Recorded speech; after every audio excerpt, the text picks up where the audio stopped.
Hey guys, Fanboy here, back with another video as promised. So today is going to be the inaugural episode of a segment that I'm going to call Ellen's Pick.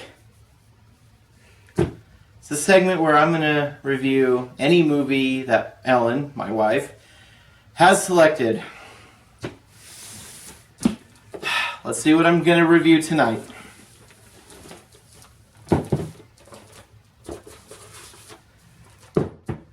Moulin Rouge. Oh boy. Wasn't that crappy musical from 2011? Let's take a look.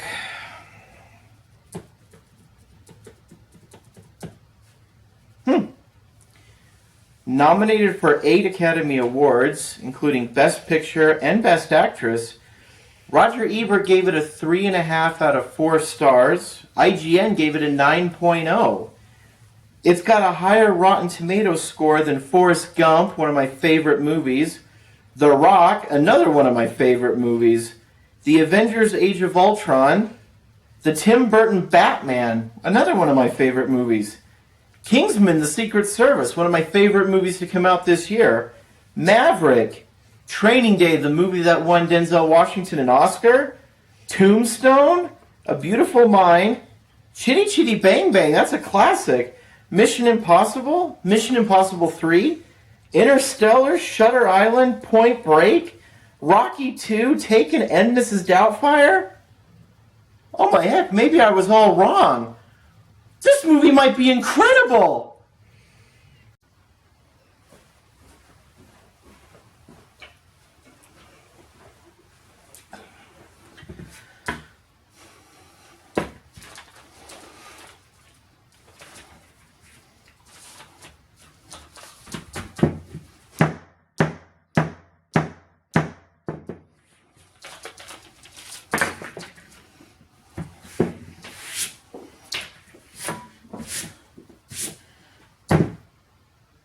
What the hell was that?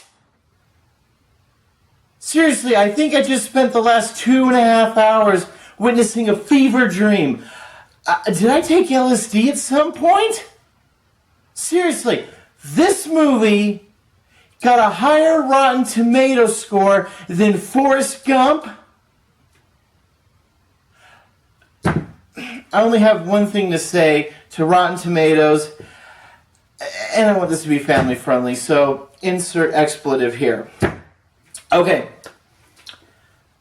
I'm just going to be completely honest with you. I hated this movie. Hated this movie. Now, I also acknowledge that I'm probably not the target audience for this movie. This movie is also very, very well beloved. So maybe it's just me, so anybody who's going to say that I didn't get it, you might be right, because this movie is all about being an artiste, and maybe this art just wasn't my style. But, that being said, I really want to go over the positives of this movie first, because I don't believe that any movie is 100% terrible.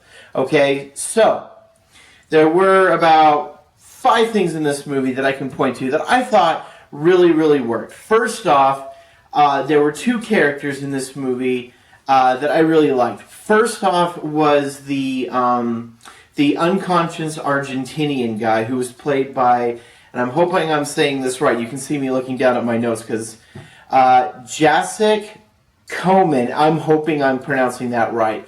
Alright, this guy was the narcoleptic Argentinian.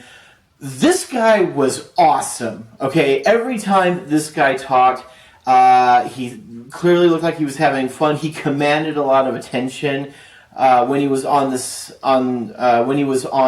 screen, okay?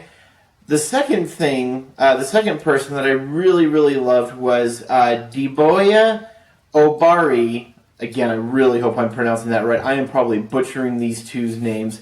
And he is credited on IMDb as Le Chocolate, which is going to go into another huge problem I had with this movie. I feel completely racist with that name. However, this was a guy who played the big black guy who is always kind of looking out for Satine throughout the movie.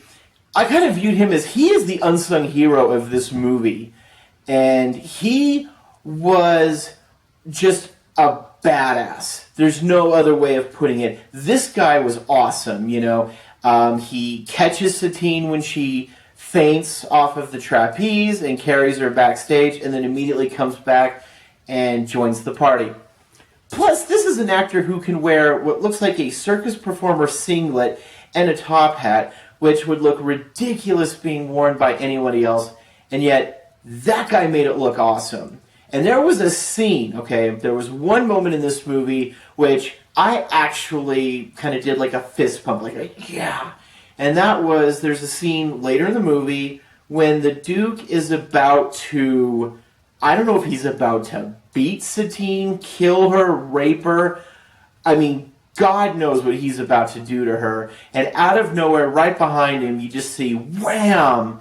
And the Duke gets knocked out, and in comes Le Chocolate, grabs Satine, carries her to safety, and I was like, yes! That guy is awesome.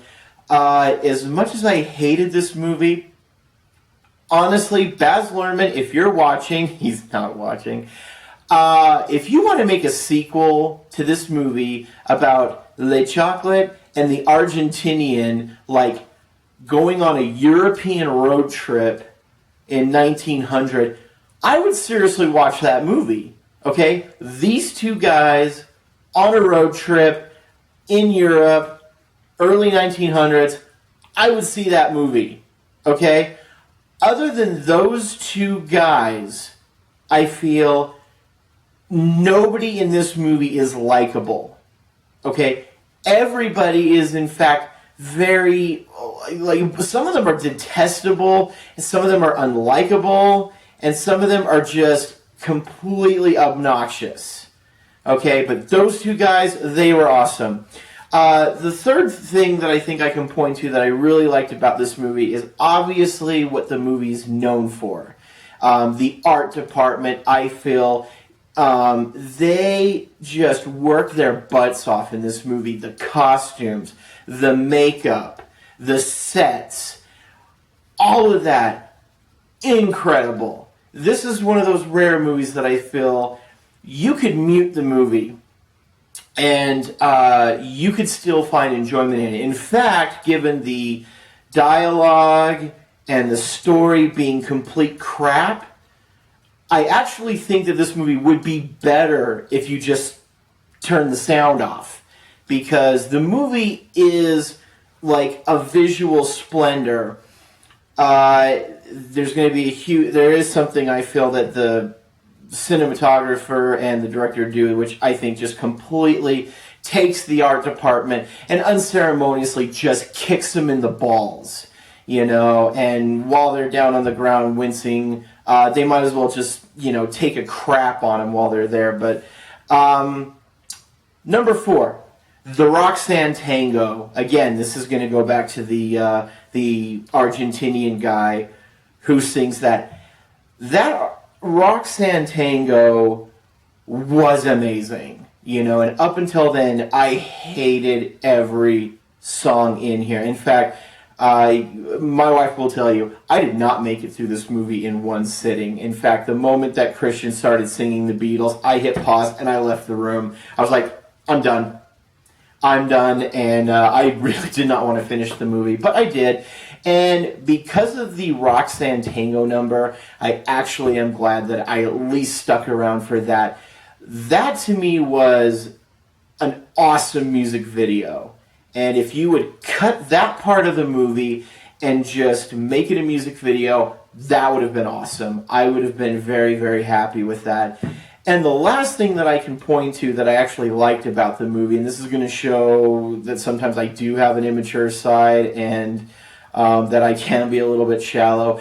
Kylie Minogue, who I had developed a huge crush on when I saw her as Cammy in the Street Fighter, Jean-Claude Van Damme Street Fighter movie. Huge crush on her. She has a little cameo as the only way that I can put it is Tinkerbell's completely slutty sister. And when you have Kylie Minogue as a slutty Tinkerbell, okay, that's a plus for me, okay?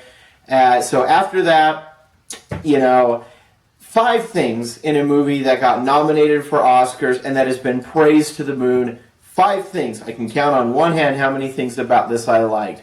The other thing that I want to go to is I felt that this movie was drowning in cliches. Things that I've seen over and over and over again. And every time I saw them, I just wanted to scream at the television set and just be like, I've seen it. Now, just because you've seen something, and just because you've seen something a million times, doesn't mean it's not good. There are cliches that we all love. The problem with the cliches in this movie is they were not done well, and they were also like the worst cliches. They're the cliches that just really piss me off and just eat away at me to the core. First off, from the beginning, we meet Christian's character, played by Ewan McGregor, which, by the way, I'm a huge Ewan McGregor fan, okay? I love Ewan McGregor, and I love him in a lot of other work. I think he was horribly miscast in this movie. He was the character that I just found straight up obnoxious. Couldn't stand him. He was a 9-year-old in a grown man's body because all he is like, if you just believe in love, if you just believe in love, love conquers all. I am madly in love. I'm married to my wife now for 4 years. Madly in love with her. But there's not that notion of all you need is love. I'm sorry. That is not how reality